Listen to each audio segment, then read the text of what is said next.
Əslində alternativ yox idi. Qara bazar yaranmalı idi. Bəlkə bu kimlərisə sərf edir bu qoyma? Təbii ki, qara bazar kifayət qədər böyük dövriyyə malikdir və bayramdan bir gün sonra bankların aksiyonda yalnız 500.000 dollarlıq tələb, yəni valyuta alması onu göstərir ki, əslində qara bazardan eyni zamanda banklar faydalandı.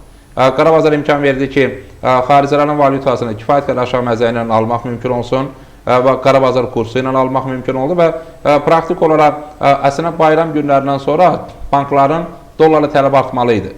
Çünki aksiyon keçirilməmişdi 9 gün ərzində və təbii ki, əgər aksiyon 9 gün ərzində keçirilməyibsə, deməli növbəti gün banklar, yəni iqtisadi məntiqlə daha çox valyuta almalıdırlar. Amma bu baş vermədi və gözlənilirdi ki, baş verməyəcək.